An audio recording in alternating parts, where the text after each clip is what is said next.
et sœurs, ce matin, la Bible nous donne une réponse. C'est que Dieu n'est pas juste contenté. Il ne s'est pas juste contenté de nous aimer ce matin, mais il nous a aimés à un point tel que quelqu'un d'autre ne pourrait nous aimer autant. Frères et sœurs, ça a l'air drôle à dire, là, pour tous les couples, considérez que malgré tout l'amour que vous pouvez donner à votre homme ou à votre femme, frères et sœurs, ça ne sera jamais autant que le Seigneur. Ça ne sera jamais autant que Dieu lui-même. Dieu nous a aimés à un point tel, frères et sœurs, que c'est indescriptible, incomparable. Il n'existe aucun amour dans l'humanité, frères et sœurs, qui peut égaler ce que Dieu nous a donné. La parole déclare, frères et sœurs, dans Jean 3, 16, 17, ça dit « Car Dieu a tant aimé le monde qu'il a donné son Fils unique, afin que quiconque c'est vous et moi, frères et sœurs, qui croit en lui ne périsse point, mais qu'il ait la vie éternelle. » Nous avons cette promesse-là. Dieu nous a aimés à un point tel qu'il va nous donner en offrande, qu'il va donner, Seigneur, le Seigneur Jésus, frères et sœurs, afin que nous soyons réconciliés avec lui. Dieu, en effet, n'a pas envoyé son Fils dans le monde pour qu'il juge le monde. C'est une nuance. Il faut considérer cet aspect-là, frères et sœurs. Jésus n'est pas venu dans le monde pour nous juger, mais il est venu en ce monde pour nous sauver. Et c'est toute la différence. Rappelons-nous toujours que Dieu est juge. Dieu le Père est juge. Mais Dieu le Fils, frères et sœurs, est celui qui nous amène la rédemption, qui nous emmène le salut et qui vient dans ce monde pour que nous soyons sauvés. Nous avons besoin de réaliser, next, l'amour de Dieu pour nous dans Jean. 1er Jean, frères et sœurs, chapitre 4, les versets 9 et 10. Ça dit, l'amour de Dieu a été manifesté envers nous en ce que Dieu a envoyé son Fils unique dans le monde afin que nous vivions par lui. Par qui vivons-nous ce matin? Le prince de ce monde, où nous vivons pour et par Jésus. La parole nous déclare, frères et sœurs, ce n'est plus moi qui vis, mais c'est Christ qui vit en moi. Est-ce qu'on peut mettre ça en application dans notre vie? Considérer que notre vie lui appartient et que c'est vraiment le Seigneur qui vit en nous. À cet amour consiste non point en ce que nous avons aimé Dieu, et c'est cela qui est important, en premier, mais en ce qu'il a aimé, frères et sœurs, nous a aimés et a envoyé son Fils comme victime expiatoire pour nos péchés. Frères et sœurs, nous ne l'aimons pas en premier. La Bible nous déclare que c'est lui qui nous a aimés par-dessus tout. Et son désir de réconciliation était si grand qu'il va aller au-delà de nous-mêmes. Et pour ça, frères et sœurs, il va pouvoir lui-même à cette offrande, qui est son Fils. Next. L'amour de Dieu est manifesté envers nous en ce que, frères et sœurs, nous étions encore pécheurs. Souvenez-vous, nous étions encore pécheurs. Personne d'entre nous n'était digne. Personne n'était, je m'en allais dire, capable de se sauver lui-même. Et pourtant, la Bible nous déclare que, malgré tout, il va nous donner son Fils.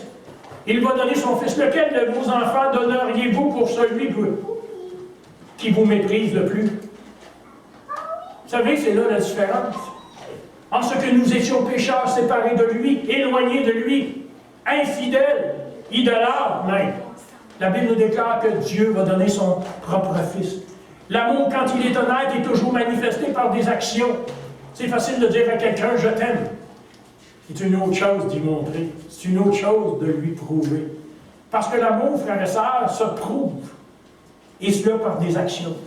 La parole ici de Dieu nous dit qu'en effet, Dieu nous aime et que son amour a été manifesté. Et comment? En donnant son Fils unique. Il n'a pas seulement dit qu'il nous aimait, il l'a manifesté aussi. Il l'a exprimé dans des actions en nous donnant et en pourvoyant au salut. Vous vous souvenez d'Abraham lorsqu'il va aller pour immoler, pour présenter Isaac? Isaac va demander, Père, où est, je vous mets ça imagé, Père, où est l'offrande? Et Abraham va dire à Isaac, Dieu pourvoira lui-même. Frères et sœurs, Dieu a pourvu à une offrande pour chacun de nous. Et c'est en son Fils Jésus. L'amour implique toujours des actes. Dieu, frères et sœurs, Dieu, parce qu'il nous a aimés, il a donné. Il n'y a pas de plus grand plaisir à donner qu'à recevoir, n'est-ce pas? Il n'y a pas de plus grand amour, frères et sœurs, ça nous dit, que de mourir, de donner sa vie pour les frères. Dieu n'a aucune autre raison, frères et sœurs, que son amour envers chacun de nous pour donner. Et Jésus n'a aucune autre raison, frères et sœurs, de venir en ce monde, sinon celui de nous aimer, de nous sauver.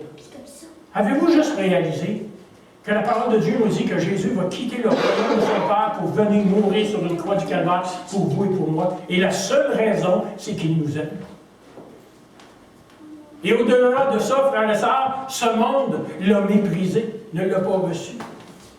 Sacrifice pour nous afin qu'en croyant en lui, nous ayons la vie éternelle. Que tous ceux qui sont destinés à la vie éternelle disent Amen. Amen. Êtes-vous sûr? Vous savez, c'est pas rien ce qu'on a reçu, là. En Jésus, nous avons tous reçu la vie éternelle.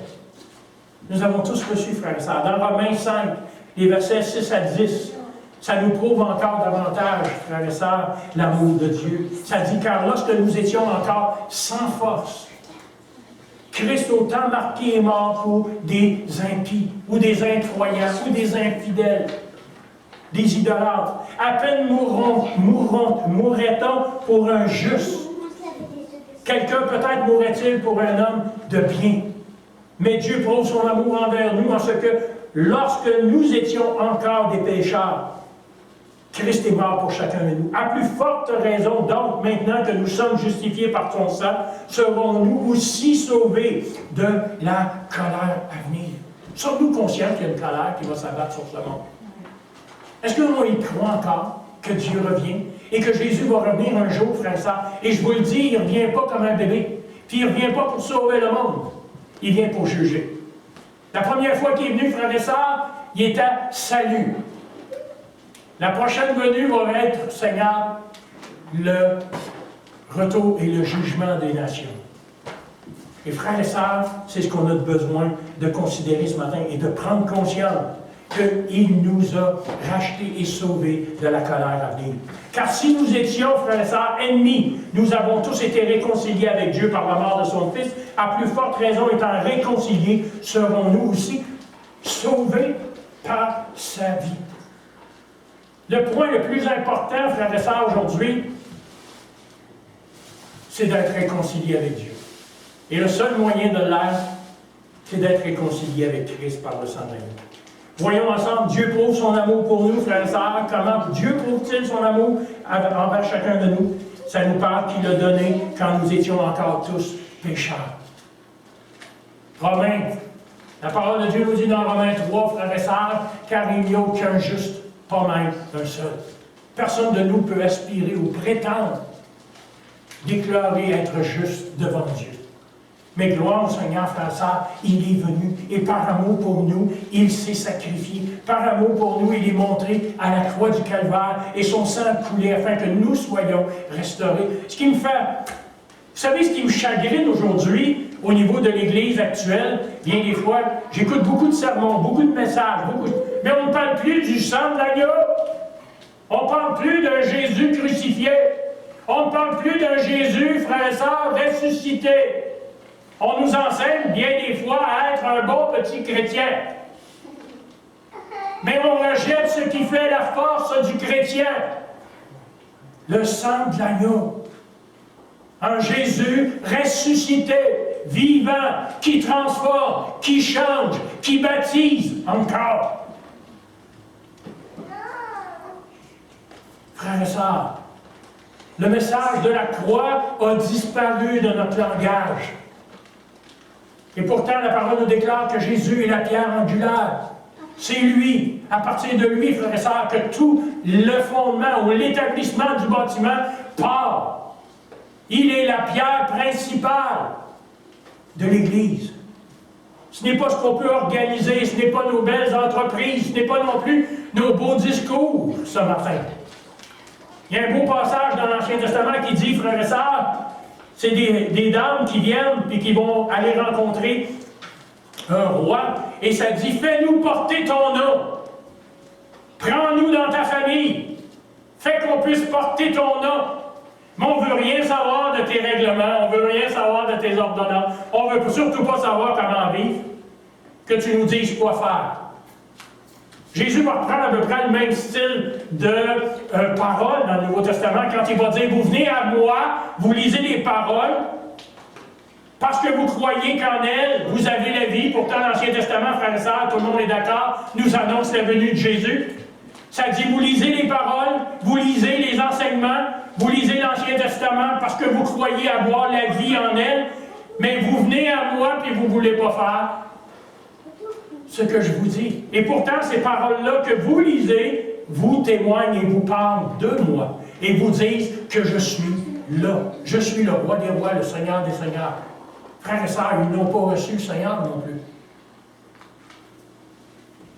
Éphésiens 2, ça dit, vous étiez morts par vos offenses et par vos péchés dans lesquels vous marchiez autrefois. Nous étions tous pécheurs. Selon le train de ce monde, selon, frères et sœurs, les aspirations de ce monde. Nous sommes appelés comme chrétiens à marcher selon les règles établies par le royaume des cieux. Amen. Que tous ceux qui font partie du royaume des cieux disent Amen dans la vraie. On n'a pas le choix, là. Avez-vous remarqué, frères et sœurs, les apôtres, à un moment donné, Jésus va je pense que c'est autour du sermon de la montagne. Puis là, à un moment donné, frères et sœurs, ça nous dit, dans le passage là, de mémoire, ça ne fait pas partie de ma prédication, merci Seigneur, ça nous dit que lorsque Jésus va commencer à témoigner, à raconter et à enseigner les responsabilités du royaume des cieux, ça dit qu'ils commencèrent à le quitter. Ils vont s'en aller. Pourquoi? Parce qu'ils ne veulent pas. Ils ne veulent pas être affiliés. Ils ne veulent pas vivre selon les principes du royaume de Dieu. Frères et sœurs, nous sommes membres, fils et filles du royaume des cieux, et comme tels, nous devons vivre en fils et filles du royaume de Dieu. Et ça dit qu'ils vont commencer. Et avez-vous remarqué ce qu'il va faire? Jésus va se tourner, va regarder ses apôtres, et vont dire à ses apôtres, vous aussi, vous allez me quitter. Avez-vous lu ça dans votre parole? Vous aussi, vous allez me quitter. Et c'est là que Pierre va avoir, m'en a dit, cette idée de génie. Mais cette révélation, là, tout le monde le sait, où ça va dire, à qui irions-nous, Seigneur? Tu as les paroles de la vie. Tu es le Christ, le Fils du Dieu vivant. Et Jésus va lui dire, tu n'as pas trouvé ça tout seul. C'est le Saint-Esprit qui t'a éclairé, puis c'est une révélation qui vient de Dieu. Frère, à qui irions-nous? Il n'y a pas 25 façons de vivre.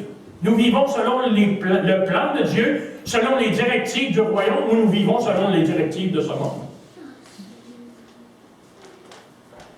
Frères et sœurs, ça nous parle selon le prince de l'air, de l'esprit qui agit maintenant dans les fils de la rébellion.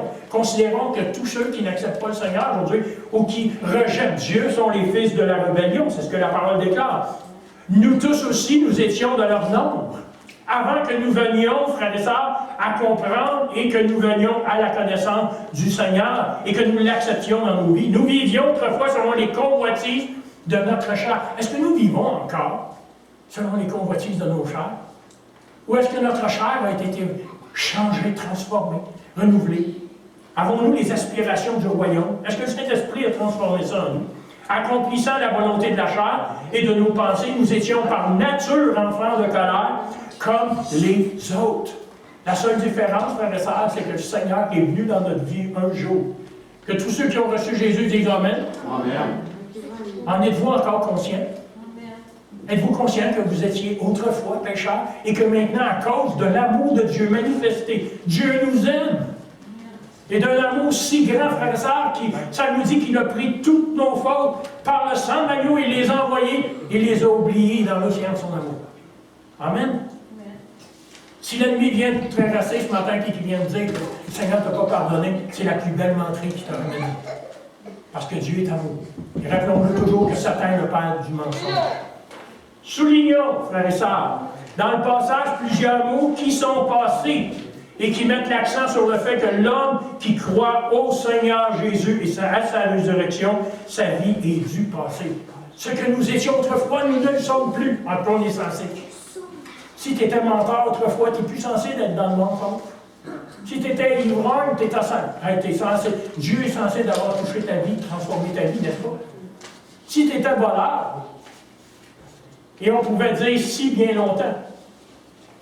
Et si tu avais une trop haute estime de toi-même, Parce que tu pensais que tu n'étais pas pécheur, ben, regarde, aujourd'hui, tu es très conscient que le Seigneur t'a délivré et que le Seigneur t'a changé. Parce que nous étions tous pécheurs. Next. La parole nous parle que nous étions morts par nos offenses et nos péchés et que nous étions tous des enfants de colère. Mes frères et sœurs, réjouissons-nous ce matin parce que nous ne le sommes plus. Répétez après moi, nous ne sommes plus des enfants de colère. Êtes-vous capable de réaliser cela? Ça? Et cela ne vient pas de nous, cela vient de lui. Et cela vient de Dieu et de son amour envers chacun de nous. Cet état est pour nous, frères et sœurs, de l'histoire ancienne, et ce n'est pas une réalité. Que nous sommes enfants de colère, frères et sœurs, ce n'est plus une réalité pour nous. Pourquoi? Parce que nous avons reçu Jésus et que nous l'avons accepté dans nos vies. C'est un état dont nous avons été délivrés. Mais comment avons-nous été délivrés? Pourquoi? Éphésiens 2, chapitre 2, les versets 4 à 9, va nous donner cette réponse-là. Ça dit, frères et sœurs, mais Dieu qui est riche en miséricorde. Dieu est riche en miséricorde ce matin.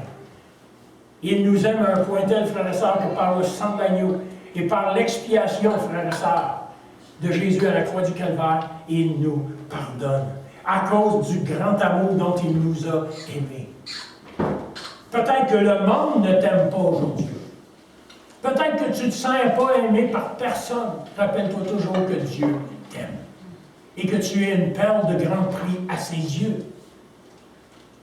Si quelqu'un te dit aujourd'hui que tu ne vaux pas un clou, c'est pas vrai. Parce que tu es précieux aux yeux de Dieu. Et c'est ça qui est important ce matin. C'est pas tant ce que les autres peuvent penser de toi ce matin. Ce qui est important, c'est ce que Dieu pense de toi. C'est la façon dont Dieu te voit. C'est la façon dont Dieu pense ce matin à toi. Et c'est ça qui est important. Avez-vous remarqué, la parole de Dieu nous dit que Jésus avait ce rapprochement-là, cette proximité-là avec Dieu. Ce que j'aime quand il va arriver au tombeau et qu'il va voir Lazare, j'aime la parole quand Jésus va dire « Père, je te loue d'avance, je sais que tu m'exauces toujours. » À cause de quoi? De cette proximité-là. Ça dit, celui qui a vu le Père a vu le Fils. Celui qui a vu le Fils voit qui? Le Père. Cette même application-là, frères et sœurs, doit se représenter dans la vie des croyants. À travers nos vies, frères et sœurs, ils devraient voir Jésus. Celui qui a vu le pasteur Richard a vu le Seigneur. Et le Seigneur se voit à travers le pasteur Richard. Mettez votre nom à la place. Est-ce que les gens peuvent voir Jésus à travers vos vies? C'est ça la différence. Et c'est ça qui fait une transformation. Ça nous parle, nous qui étions morts par nos offenses, il nous a rendus à la vie avec Christ. C'est par grâce que vous êtes sauvés. Frères et sœurs, c'est par grâce que nous sommes sauvés. Personne de nous le mérite. Il nous a ressuscités ensemble et il nous a fait asseoir où? Dans les lieux célestes avec lui. Combien savent ce matin que votre nom est écrit dans le livre de vie? Avez-vous cette certitude ce matin que votre nom est écrit dans le livre de vie? Et la parole nous déclare, frères et sœurs, que personne ne peut l'enlever. Ce que j'aime donc, moi, frères et sœurs, c'est que Dieu ne nous a pas munis d'une efface. Parce que bien souvent, on effacerait un nom de ceux qui ne savent pas notre affaire. Mais gloire à Dieu, la parole nous déclare, frères et sœurs, que notre nom est écrit dans le livre de vie si nous avons reçu le Seigneur et que nous marchons pour lui. Afin de montrer dans les siècles à venir, ça parle de nous autres, l'infinie richesse de sa grâce et de sa bonté envers nous en Jésus-Christ. C'est par grâce que vous êtes sauvés par le moyen de la foi. Cela ne vient pas de vous, c'est le don de Dieu. Ce n'est point par les œuvres, afin que nul ou que personne ne se glorifie. Ce qu'il faut comprendre à travers ça, c'est que le mot « mais », frères et sœurs, qui débute ce passage, va créer une différence entre ce qui le précède, versets 1 et 3, et ce qui va suivre au verset 4 à 9. Les versets 1 et 3, frères et sœurs, vont décrire l'état pitoyable que nous avions, dans lequel nous vivions avant d'être sauvés. Perdus et sans Dieu. Nous étions morts dans nos péchés et nos offenses, et nous étions sujets de colère. Mais Dieu, dans sa miséricorde, dans son amour, en raison de ce grand amour-là, va changer toute chose. Maintenant, au lieu, frères et sœurs, d'être morts au péché, d'être dans nos péchés et nos transgressions, nous sommes rendus à la vie. Nous sommes vivants. Êtes-vous vivants? C'est important, frères et sœurs. Sommes-nous dans le coma? Ça a l'air drôle à dire, mais c'est ça pareil. Sommes-nous dans le coma? Vous savez, on peut être vivant, puis rien sentir. Aucune joie. Mais la parole nous déclare que nous sommes vivants. Et ce qui est vivant à travers nous doit rejaillir. Comment Dieu est vivant? Comment le Seigneur était, frères et sœurs? Spirituellement, pour le Seigneur, ce matin, êtes-vous vivant? Paul va dire, c'est un feu dévorant, je ne peux pas le retenir. J'ai cette nécessité-là de parler de lui, cette nécessité-là de témoigner le nom de mon Sauveur. Vous savez, je viens d'une vieille église, Saint-Hyacinthe. Et dans le temps, je n'étais pas vieux. On était à jeunesse. Toutes les jeunesses qui ont été jeunesses disent Amen. Amen. Amen. On avait des réunions, frères et sœurs. Ça commençait à 7h30, mais on ne savait jamais à quelle heure ça finissait, par exemple. Puis ça priait. Puis, on vous dit, quand on sortait de l'église, tout le monde le savait. Le dimanche soir, il ne fallait pas passer sur la rue où l'église était. Pourquoi? Parce que quand on sortait de l'église, le premier qui passait, on l'accrochait, on était 7-8 dessus, puis on y témoignait à l'Évangile. Savais-tu que Jésus ça? Savais-tu que Jésus t'aime? Puis en plus, vous savez, à Saint-Hyacinthe, on était juste au-dessus du terminus. Fait que les gens attendaient les autobus en bas. Fait qu'on descendait au terminus. Ils ne pouvaient pas s'en aller. Fallait qu'ils restent là, ils attendaient leur autobus, frère et sœur. Amen! On avait le feu. Avez-vous le feu encore? Il n'est pas excité le matin. Il est surexcité. Il a besoin d'être vivant un peu. Pensez-vous vraiment, lorsqu'on va arriver dans le royaume des cieux et qu'on va être au ciel, que ça va être plate? Réfléchissez-y bien. Vous savez, le peuple juif, c'est un peuple qui danse. C'est un peuple qui chante. Ça nous parle dans David, frères et sœurs, que Dieu va restaurer quoi? Le tabernacle de David. Pourquoi? Pas le tabernacle de Moïse, parce que ça prend toutes sortes de protocoles pour y aller. Mais le tabernacle de David, frères et sœurs, ça dit, venez avec la harpe, venez avec la trompette, venez avec ci, puis venez avec ça, frères et sœurs, puis rentrez dans la joie du Seigneur. On peut-tu juste rentrer dans la joie du Seigneur? On peut-tu juste ouvrir nos cœurs? Merci Seigneur que le Seigneur ne nous ressemble pas des fois. Ça me réjouit de savoir qu'un jour, frère et sœur, il va y avoir un méchant party en haut. Que tout est déjà planifié. Il y a un bon vieux chant en anglais, savez-vous ce qu'il dit? Prépare la table. Mets une assiette de plus. Pourquoi? Parce que le reste de la famille s'en vient. Amen. Bientôt nous serons avec lui. Avez-vous encore cette espérance? Vous savez, je parle souvent des gens, puis il y a des gens qui me parlent, sont chrétiens, là. Puis c'est pas des gens de chrétiens. Puis qui me disent, tu crois encore que le Seigneur va revenir? Mon doux Seigneur, va te dire en affaire, si tu ne crois plus que Dieu revient, puis que Jésus va revenir, frère et sœur, quel est le but? Qu'est-ce qu'on fait ici ce matin? On pratique seulement la religiosité? Bonne conscience de nous-mêmes, frères et sœurs. Le but, c'est d'aller avec Dieu. Avec Dieu. Que tous ceux qui veulent aller avec Dieu ce matin disent Amen. Amen. J'espère que vous n'avez pas perdu cette espérance-là. Gloire à Dieu. Next. Il a fait de nous ses enfants. Amen. Ce Dieu si grand, Dieu tout-puissant, quand mon cœur considère tout l'univers créé par ton pouvoir. Amen. On chante ça des fois. Puis ce que j'aime, c'est la phrase où il est dit, frères et sœurs, qu'un Dieu si grand a pu penser à moi.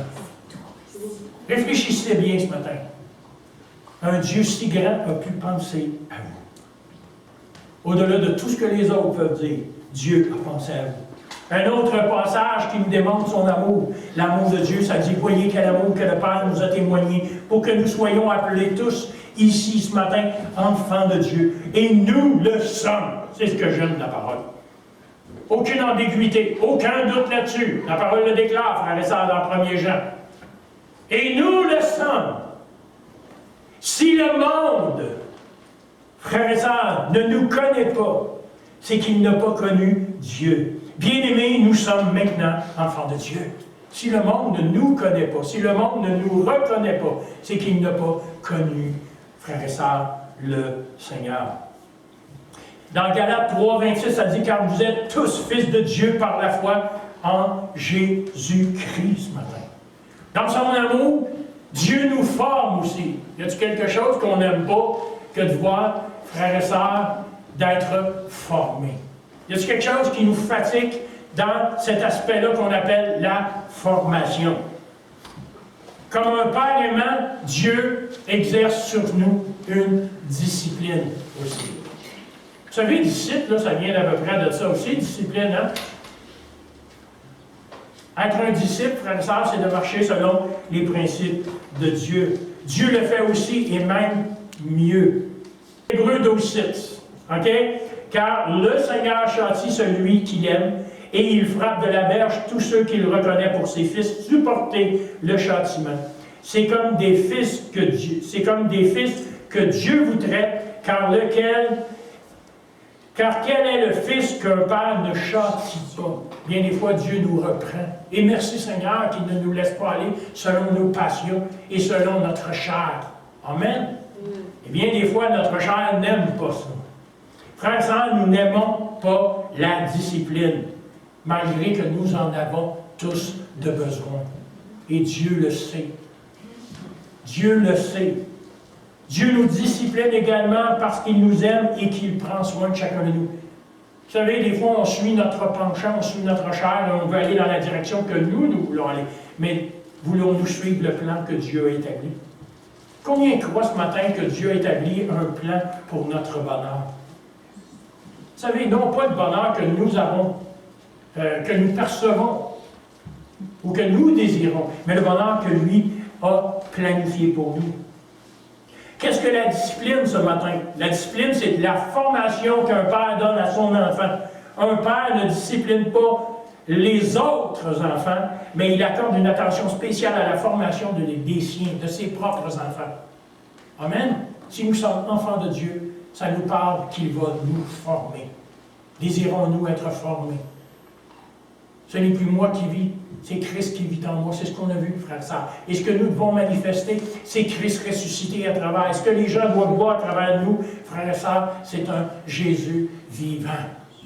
Pas un Jésus mort. Faites-vous-en pas. Si vous me laissez Jésus mort, les gens ne voudront pas avoir ce que vous avez. Ça, c'est officiel. Il y a des fois, frères et sœurs, je vois certains chrétiens, si c'est ça le royaume des cieux, on va en avoir. Mais il y a certains chrétiens, frères et sœurs, que je vois, qui sont animés de l'Esprit, qui sont animés du Seigneur Jésus, qui sont animés d'un feu dévorant. C'est quand la dernière fois que vous avez prié, frères et sœurs, que vraiment intensément, que le Saint-Esprit est tombé sur vous, que vous avez pleuré devant le Seigneur, loué son nom, béni son nom, sentir sa présence au milieu de vos vies, frères et sœurs. Vous savez, c'est quelque chose qui est censé être quotidien, pas annuel. On est censé d'approcher de Dieu à chaque jour, à chaque instant, à chaque moment. Et je crois sérieusement que Jésus était revêtu de la personne de son Père. Et nous devons être revêtus du Seigneur et du Saint-Esprit aujourd'hui, chacune dans nos vies. Dieu, frères et sœurs, se sert parfois des circonstances pour nous discipliner et pour nous faire devenir, frères et sœurs, ce qu'il veut que nous soyons, pas ce que nous voulons être. Est-ce que nous avons porté intérêt à essayer de comprendre ce que Dieu voulait de nous? Quel plan il a planifié? Le châtiment, frères et sœurs, n'est pas la même chose que la punition, et il faut faire une différence. La punition, c'est faire expier, souffrir pour le mal qu'elle a fait. Souffrir. Bien, un châtiment, frères et sœurs, c'est d'aider quelqu'un à devenir une meilleure personne en la corrigeant. Il est administré, et tout cela par amour. Tout cela est administré par amour. Et c'est par amour que Dieu, frères et sœurs, nous forme et nous corrige. Un autre aspect aussi dans notre vie, Dieu prend soin de chacun de nous. Que tous ceux qui savent que Dieu prend soin d'eux disent Amen. Amen. Il prend soin de nous. Rien ne peut nous séparer de son amour ce matin. Romains 38-39, ça dit « Car j'ai l'assurance que ni la mort, ni la vie, ni les anges, ni les dominations, ni les choses présentes, ni les choses à venir, frères et sœurs, ni les puissances, la hauteur, la profondeur, aucune autre créature ne pourra nous séparer de l'amour de Dieu manifesté en Jésus-Christ, notre Seigneur. » On chante « Non, rien ne pourra me séparer de l'amour de Jésus ». Est-ce qu'on est conscient de ce que nous chantons, frères et sœurs, ou on fait juste citer des mots sur une musique? Sommes-nous conscients? Qu'est-ce qui peut nous empêcher ce matin de marcher pour lui, de suivre le Seigneur ce matin? Qu'est-ce qui peut nous empêcher ce matin de dire « Parle, Seigneur, ton serviteur écoute. Parle, ton fils et ta fille écoute. » Dieu nous aime et il n'y a absolument rien, ni domination, ni principauté, ni les choses, frères et sœurs, qu'on a dit, futures ou qui peuvent nous séparer de son amour. Il nous aime et il ne cessera jamais de nous aimer.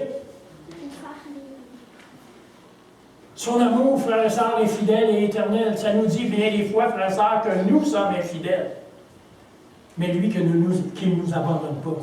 Et c'est une grande vérité que la parole de Dieu nous révèle. En conclusion ce matin, Amen. Frères et sœurs, si on peut juste résumer un petit peu ce qu'on vient de dire, en plus simple. Nous avons vu que la parole de Dieu nous aime. Et c'est prouvé par le fait qu'il a donné son Fils pour nous, alors que nous étions encore pécheurs. Dieu nous aime. Si vous pouvez vous rappeler juste une chose dans tout ce que j'ai dit, Dieu vous aime. Et il l'a prouvé en donnant son Fils. Nous étions pécheurs, impies, morts dans nos péchés et nos transgressions. Néanmoins, cela n'arrêtera pas Dieu, frères et sœurs, et ça n'arrêtera pas son plan rédempteur. Il nous a aimés en raison de son amour à lui, parce que Dieu est amour. Et il nous a aimés.